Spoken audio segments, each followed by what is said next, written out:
all Android users, congrats.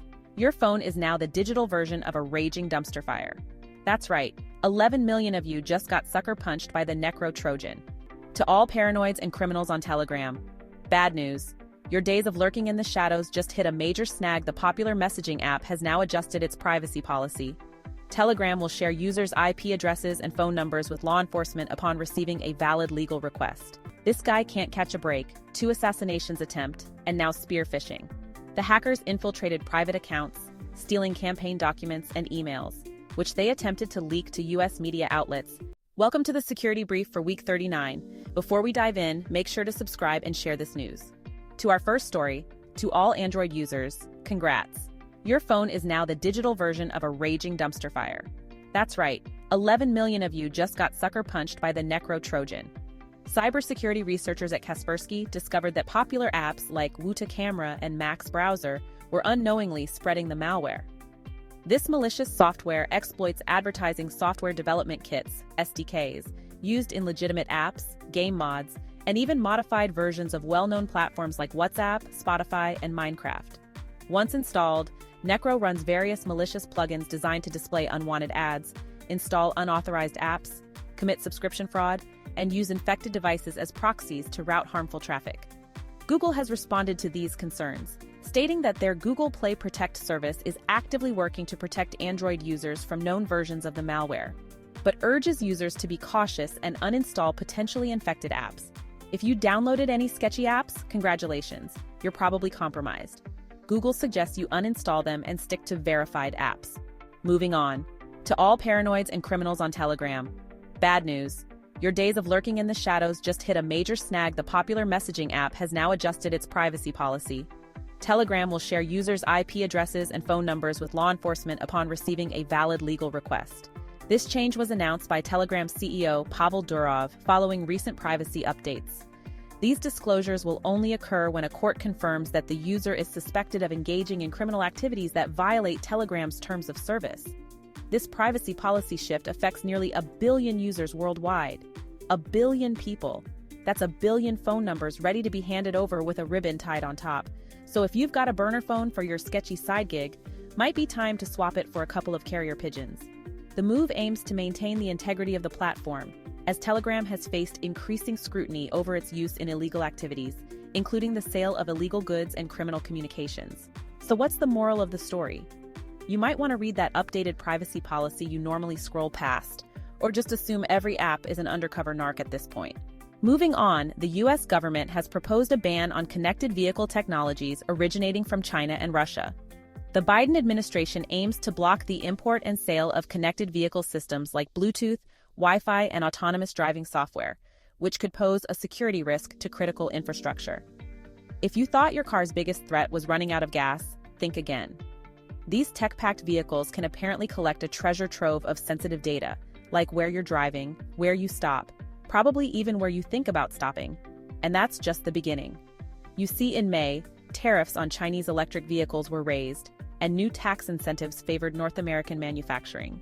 The White House has repeatedly emphasized that the technologies embedded in today's vehicles, cameras, GPS systems, microphones, and more, are increasingly vulnerable to exploitation by foreign adversaries.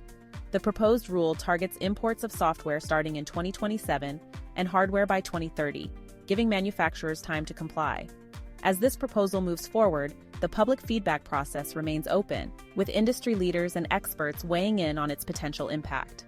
Moving on, MoneyGram, one of the world's largest money transfer companies, has confirmed that it suffered a cyberattack, which resulted in a major system outage that has now stretched over several days. The attack began on Friday, September 20th, and affected millions of users worldwide, leaving many unable to send or receive money. MoneyGram operates in over 200 countries through 350,000 physical locations, as well as via digital platforms such as their mobile app and website. The first signs of trouble began Friday morning when customers reported widespread outages. By Saturday, MoneyGram was forced to announce that they were experiencing significant service issues due to a network outage. However, it wasn't until Monday that the company revealed the true cause of the disruption: a cyberattack. MoneyGram has not disclosed the exact nature of the attack. Many experts suspect that it could have been a ransomware attack, given the scale and the prolonged outage. millions of customers have been unable to access or transfer their money, and the prolonged disruption raises concerns about potential data breaches, fraud, and loss of trust in the platform. MoneyGram has assured the public that it is working closely with law enforcement and cybersecurity experts to restore normal operations and investigate the attack.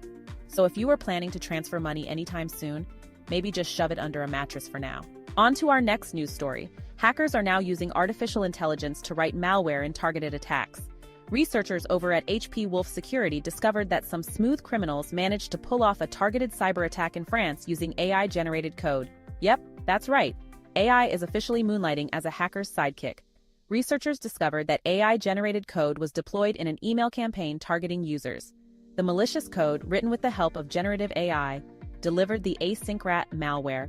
This powerful malware can log keystrokes, provide remote access, and establish persistence on infected machines. The attack was slick too. These hackers used something called HTML smuggling to drop their malware into password-protected zip files.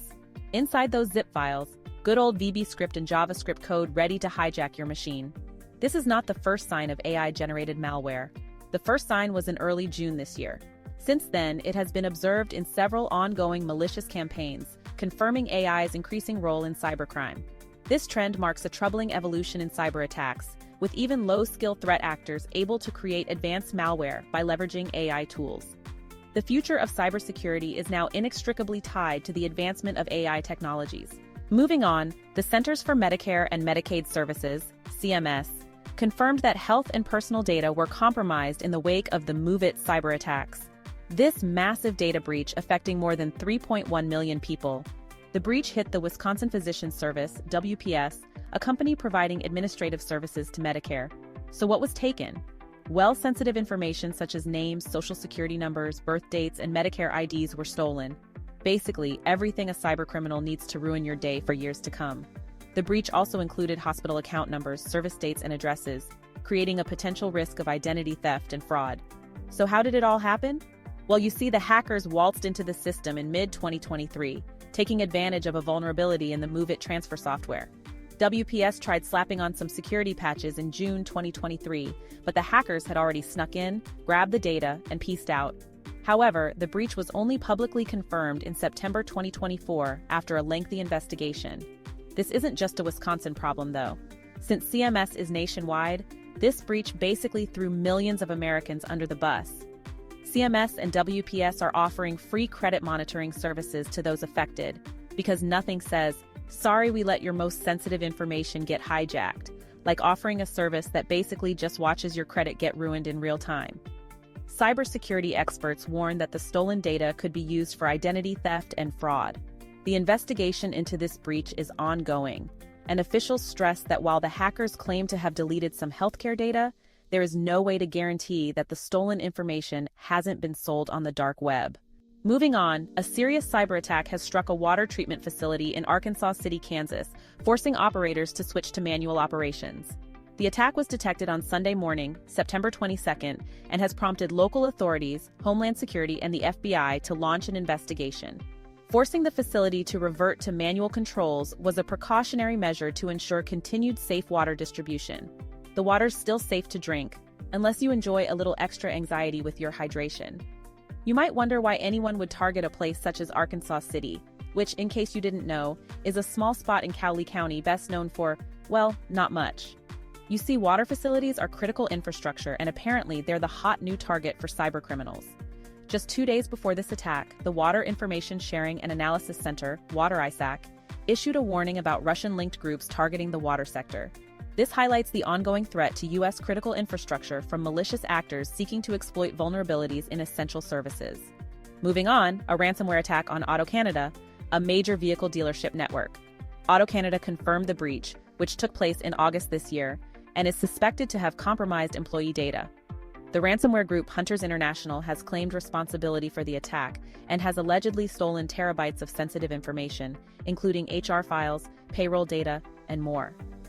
In mid-August, AutoCanada was forced to take internal systems offline to contain the attack, causing significant disruptions.